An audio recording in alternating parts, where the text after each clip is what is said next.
Favourite serials இனி டிவிக்கு முன்பே சன் நெக்ஸ்ட் ஆப்ல ஜாலியா எல்லாருக்கும் முன்னாடியே பாருங்க. இப்பவே சன் நெக்ஸ்ட் ஆப்பை டவுன்லோட் பண்ணி சப்ஸ்கிரைப் பண்ணுங்க. ஐயா வாங்கயா வாங்கயா. என்ன சுந்தரபாண்டி, எப்படி போகுது வேலையெல்லாம்? ஐயோ நல்லா போதுங்கய்யா. அப்புறம் வேலையில ஏதாவது தப்பு நடந்தா நான் சும்மா இருக்க மாட்டேன், கவனமா பாத்துக்க. சரிங்க. ஐயா அப்புறம் நம்ம புதுசா வேலைக்கு ஆள் எடுத்தோம் இல்லையா? ஆமா. விஜயலட்சுமி ஒரு பொண்ணு தேனில இருந்து வந்திருக்காங்க. தெரியும். ஏற்கனவே எங்க மாமா கடையில வேலை பார்த்த பொண்ணுதான். என் மாமா போன் பண்ணி சொன்னாரு. ஒண்ணு இல்லைங்கய்யா, அவங்க உங்ககிட்ட ஏதோ பேசணும்னு சொன்னாங்க. கூட்டிட்டு வருவா. சரி கூட்டிட்டு வா. சரிங்க. விஜய்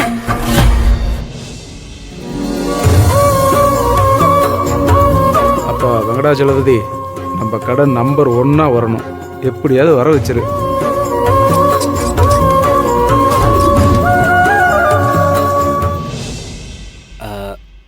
ஐயா நான் சொன்னலையா விஜயலட்சுமி. ஆமா இவங்க தாங்கய்யா. வணக்கம் சார். நல்லா இருக்கியாமா?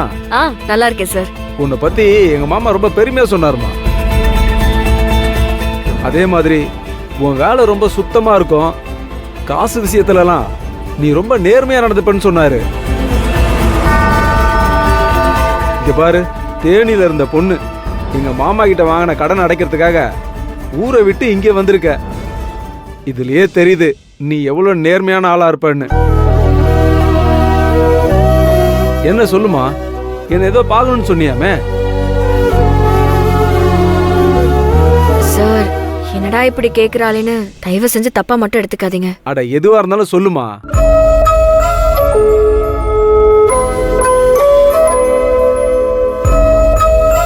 அது ஏமா அவ்வளவு தயக்கம்?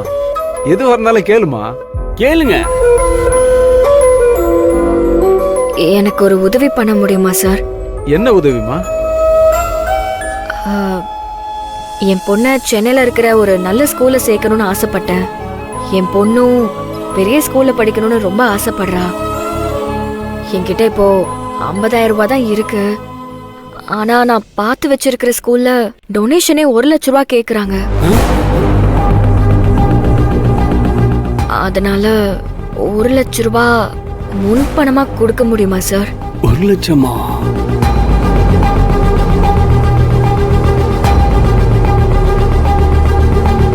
அத்தடியாக்கா வந்தோடனே 1,00,000 ரூபாய் கேட்கிறாளே, இவ்வளவு எப்படி நான் மெயின்டைன் பண்றது? உன்னை அந்த பொண்ணு வேலையை விட்டு தூக்கிட்டா 7,00,000 என்ன ஆகுறது? சார் வேற யார்கிட்ட கேட்கணும்னு தெரியல சார்.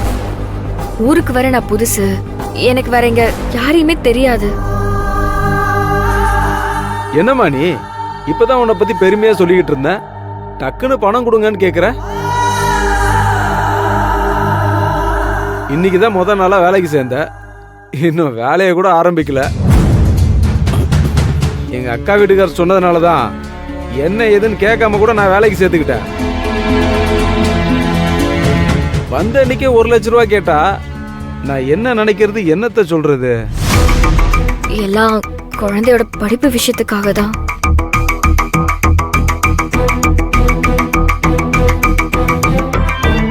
சரி, பாப்பாவோட படிப்புங்கிற, கொஞ்சம் டைம் கொடுமா.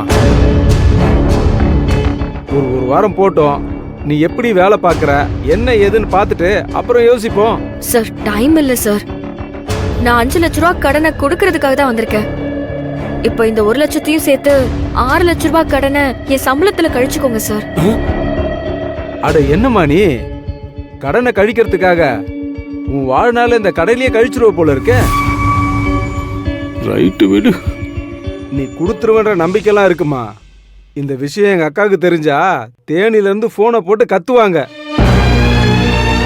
சரிம்மா, வேணும்னா ஒண்ணு பண்ற, உன் 1 மாச சம்பளத்தை வேணா முன் பணமா கொடுத்துட்றேன். அதை மட்டும்தான் இப்போதைக்கு என்னால பண்ண முடியும்.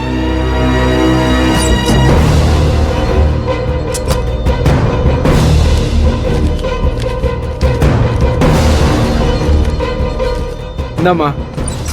அப்புறம் சுந்தரபாண்டி, அப்புறமா வவுச்சர்ல கையெழுத்து வாங்கிக்க. சரியா? அப்புறம் உனக்கு மாசம் 30,000 ரூபாய் சம்பளமா?